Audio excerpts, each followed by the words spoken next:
dwelling in your own misery is the worst thing that a man can do for himself. And I mean sitting there and fucking thinking, commiserating over and over, thinking about how poor you are, how you don't have enough money, or how not successful you are, how much your wife hates your guts, or whatever the fuck it is that you're doing wrong. You hate your job, or you're too fucking fat, or you hate how unhappy and unhealthy you are.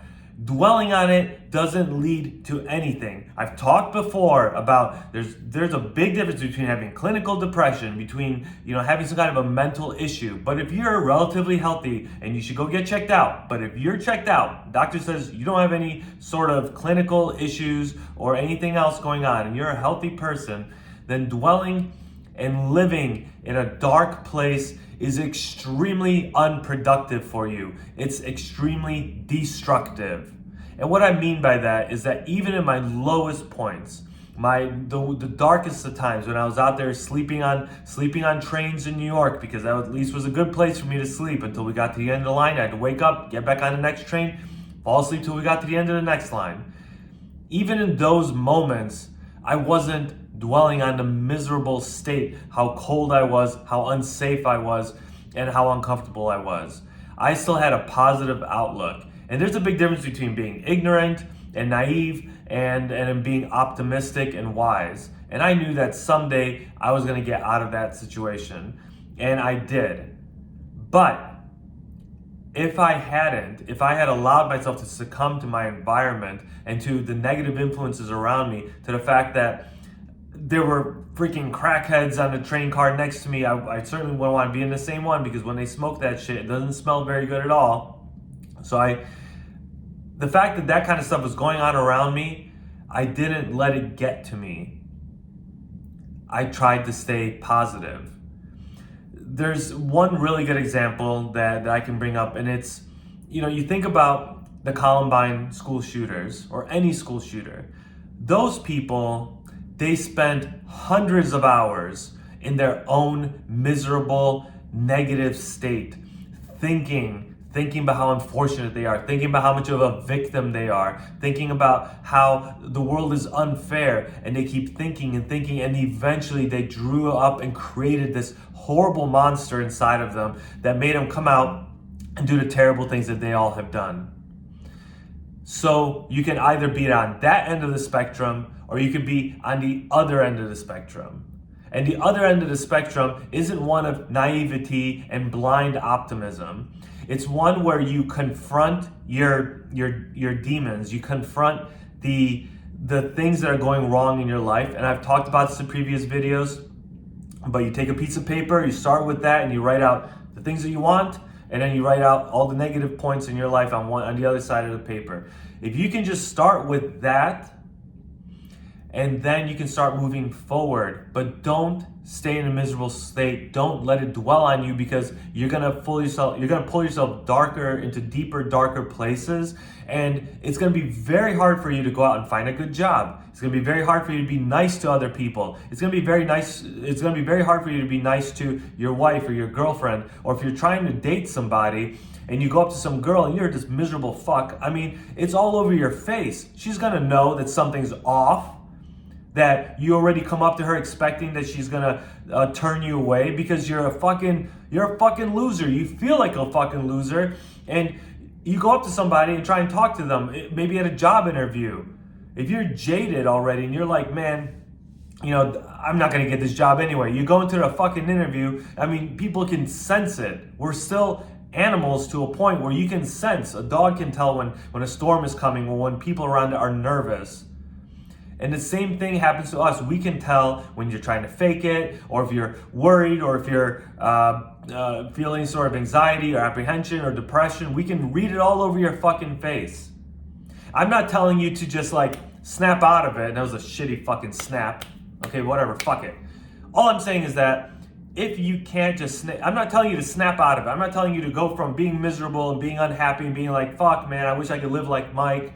I wish I could have a better life. I wish I had a better job. That's fine, but you can't just snap out of it. You can't do it that quickly. What you do is you have to start slowly building it. But First, you have to become aware of who the fuck you are. You have to be aware of the state that you're in. You have to admit to yourself that you're being miserable. One simple thing that happens, one simple thing that happens to a lot of people. I just ran into a guy who we were talking about this very briefly, and I read it all over him. Is when you get deep into fucking politics. I don't care what side you're on, but when you get deep into politics, I mean, that's a place where you can grow and breed your misery, your fucking anger at the world, and you start looking for external reasons. And I'm not making enough money because so-and-so's president, or taxes are too high, or I live in a shitty fucking state with some psychotic governor, and it's their fault and it's not mine. No, you have to just step the fuck away from that, okay? I love listening to like podcasts where the host, business podcasts, okay? I love listening to those kinds of podcasts where the business people, they're talking business, right? The host and their guest, and they don't fucking talk about politics whatsoever. They don't know shit about politics. So if you can, stay the fuck away from fucking politics if you think it's a problem. If you find yourself getting angry every time you open up the paper, you open up your phone, you look at, whatever, CNN or Fox News or whatever the fuck you like listening to. Stay away from that shit. Stay away from things that are going to cause you to be miserable and are going to make you angry. Accept the fact that, hey, this is where I am. I think I have a problem. I need to start working towards solving it. I'm an unpleasant person to be around. Maybe my wife and kids don't like me because I'm just unhappy. And even though I smile and I say good morning, they're kind of, when is dad gonna burst out again with some crap about Joe Biden or Donald Trump or whatever the fuck it is? Stay away from shit that's gonna make you a toxic person. There are many other things you can do, many other steps that you can take. I'm not gonna go through all of them in this video, but you have to start taking small steps to getting better. But just start with the one. You don't have to take a huge one. You don't have to say, I'm gonna quit politics, that's it. Mike was right. Fucking turn off your news and you're never gonna watch it again. That might be a hard thing for you to do, you fuck. But if you think you can do it, then do it, that's great. But if it's too hard for you, that's fine. Fucking do it a little bit at a time. You can do that. Maybe limit yourself to how much you're gonna fucking read or whatever it is, but you have to slowly pull yourself out of that miserable state. Once again, I'm not talking about just politics. I'm talking about your financial situation. You got a shitty job, you got a boss you hate, you have a relationship you're not happy in, you don't like your living situation. You can slowly start working towards it. For example, if you live in a shitty fucking apartment, okay? I've lived in plenty. So let's say you live in a shitty one. I'm talking about, I haven't lived in one that had a fucking carpet in a bathroom, but imagine you have one of those, okay? You have fucking carpet in a bathroom, carpet in a kitchen. It's a fucking shitty studio, smells like cigarettes, you fucking hate it. If you live in something like that, what you can do is if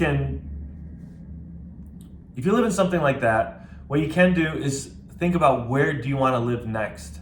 Start dreaming about that. And then start taking the steps towards getting it. So you find another apartment. And I'm not saying fucking you want to live on a $100 million yacht, right? I'm saying you want to live in something reasonable, maybe something close by to where you live now, something closer to your job.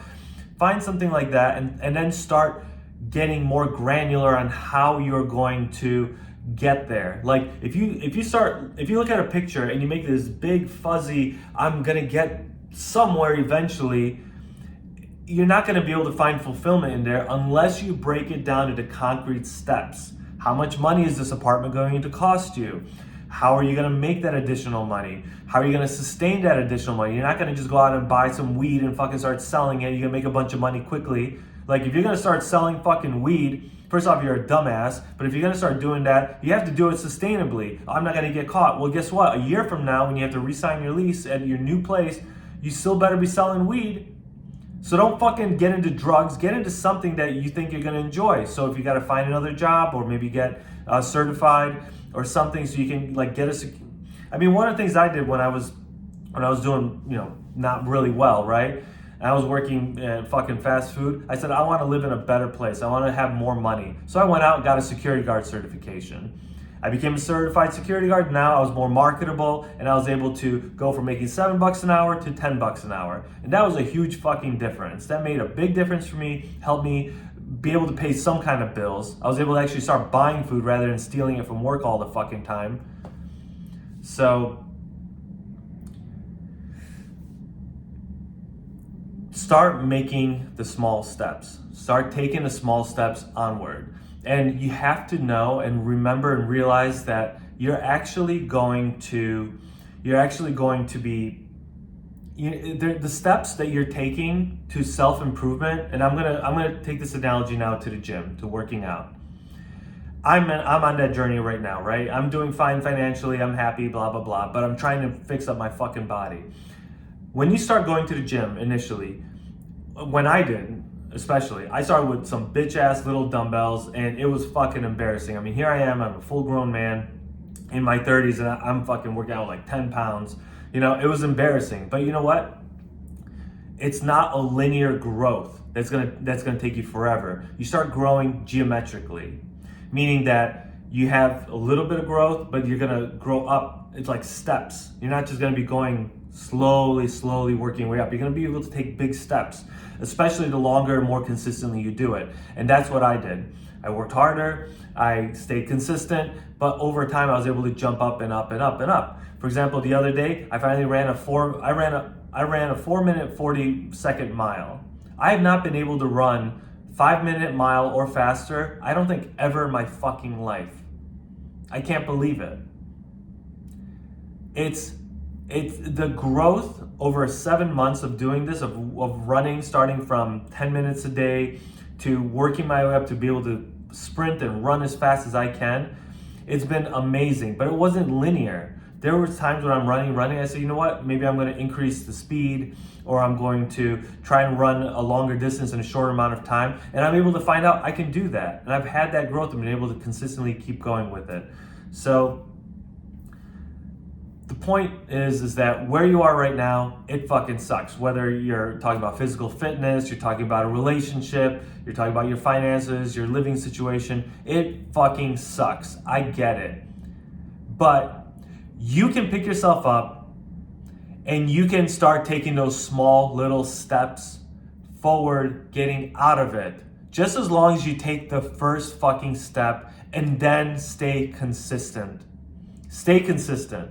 Build a system for yourself where you know every morning, I can do this. It's not going to interfere with my job or my relationship or whatever. I'm going to take this step to get better. I'm going to read this book to help me be happier. I'm going to take on religion. I'm going to start reading the Bible, or I'm going to listen to sermons online, or whatever the fuck it is you need to do. Just make sure you can commit to it and then stay consistent. Whether you're going to do it once a week, once a month, or once a day, or fucking twice a day, whatever you want to do, whatever frequency that you want to be able to do this at, make sure you can promise to yourself, promise to your fucking bitch ass self that you can do this consistently. All right?